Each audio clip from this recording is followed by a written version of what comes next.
Before we get into the review, let's talk about fanboyism. Now, it's quite weird that some people get the idea that I'm a Marvel fanboy. Well, okay, I give X-Men Apocalypse and Civil War a perfect review, but that's because I'm not a Marvel fanboy. I'm just an average Marvel moviegoer, movie viewer, so I'm gonna take whatever Marvel can give to me in face value and just enjoy the movie that they give to me. And I am enjoying the movies that they give to me. Now, as a DC fanboy, I am a lot more critical to DC because I love DC more than I love Marvel. Mostly because of the sidekicks and not the boring main superheroes, but still, I am a DC fanboy, which is why you see me making DC stuff. I make DC related videos, I make DC fanfictions, I talk about the no killing rule, being extremely critical towards Batman v Superman, a lot of other DC stuff. In fact, the only positive DC things that I made were for Justice League vs. Teen Titans and The Flash Season 2. I'm surprised that a lot of people like my Batman killing joke review, despite the fact that I miss one of the major themes that is the point of the movie. That was a bit of failure on my part. Regardless, since I'm being critical to a lot of DC stuff lately, a lot of you guys have been asking on my opinions on Suicide Squad. This review is late for multiple reasons, while some of you are begging for it, but it's irrelevant now, so let's get straight into it. So in Suicide Squad, Amanda Waller is constructing this team called Task Force X. This team will combat evil metahumans when these evil metahumans will come in and take over the world. Wait. Isn't this essentially what Lex Luthor tried to do in Batman v Superman? Do you guys keep any records of how well it has gotten into him? Anyway, after a brief cameo from Ben Affleck as Batman and Ezra Miller as The Flash, we get the chance to see the Suicide Squad themselves, the main stars being Will Smith as Deadshot and Margot Robbie as Harley Quinn. Oh, and you also see Jared Leto as the Joker, but we'll get to that later. How to sum up my opinions on this movie? Well, watching this movie, I really do feel like this movie's trying to go to your typical superhero movie checklist. You need to have the establishment of the characters, have some jokes here and there, have some emotional moments there too, there's the action in the middle, there's the big climactic showdown with the bad guy, and a lot of which reminds me of the original Ghostbusters. Is it well written, or entertaining, or gripping? Well, I wouldn't say no. But I wouldn't say it is either. This movie attempted to pull some jokes here and there, but I didn't find it funny. I am a bit jaded in terms of jokes, but the jokes are pretty much mostly miss, at least to me. The writing of the characters, well, I would say it's definitely better than Batman v Superman in the sense that the characters actually feel a little bit more human than the robots that Zack Snyder has to put in.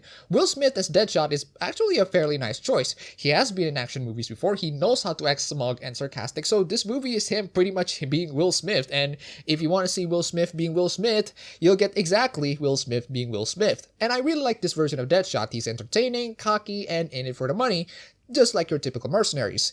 Jared Leto's Joker is not much on the screen, but when he's in there, he's painfully bland. The Joker doesn't feel like the Joker and feels like an escaped mental patient who happens to have a gang. Here's the thing about the Joker. People can have different interpretations of him, and in some ways their interpretations can be right because it has to be insane and everything, but in my opinion, this iteration of the Joker just doesn't scream Joker to me. Joker going to a strip club to enjoy girls just feels a little weird. He doesn't feel like the Joker, it just feels like a pale as snow gang leader. Conversely, Margot Robbie's Harley Quinn is amazing. She is fantastic. She does scream Harley Quinn. She portrays the character very well, and she enjoys a lot of the time being in that character. In fact, in some ways, it kind of stuck into her. She's the first actress who plays a live-action Harley Quinn, after all, in a big-budget DC movie. Tara Strong absolutely missed that opportunity in Arrow, I guess in a lot of ways. Margot Robbie has stuck into that character, and I guess it should before someone else can portray her again better. The only problem with Harley Quinn is that when she's Harley Quinn, she's great, but when she's a one-liner dispenser, she's goddamn awful.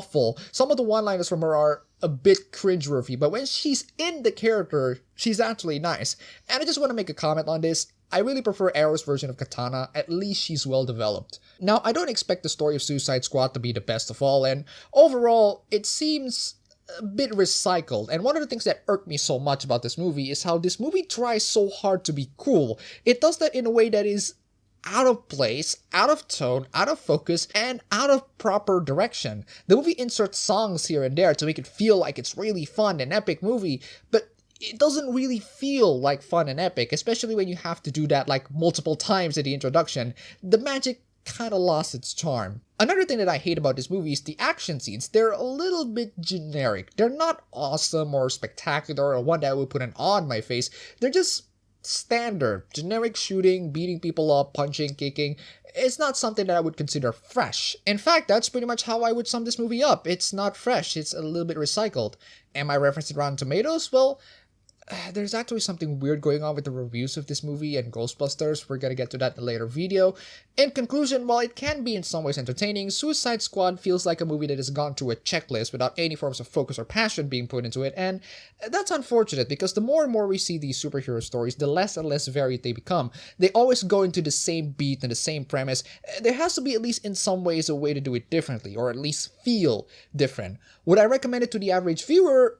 Yeah, I would definitely recommend this movie to your average movie fan. Just go and see this movie and expect nothing but action and fun. I don't expect much from this movie as well, but as I watch this movie, and me being a DC fanboy does contribute to this, I cannot help but to feel a little critical because I don't find myself enjoying this movie as much as I want it to be. Personally, I would just shrug. Not a letdown, but not a spectacular surprise either. However, if there's one thing that I can definitely say is that if you want a real and proper Suicide Squad movie, Assault on Arkham is available for $10. Speaking of bucks, I would like to give special shoutouts to my new patrons, Netscape9, Jordan Butler, Tillo Man, and especially big thanks to Lucas Ingram. You guys absolutely rock. If you wish, you can support me further on Patreon for more reviews and videos. That's all for the video today. If you like this, you can go ahead and click the like button and subscribe for more. Thanks for watching.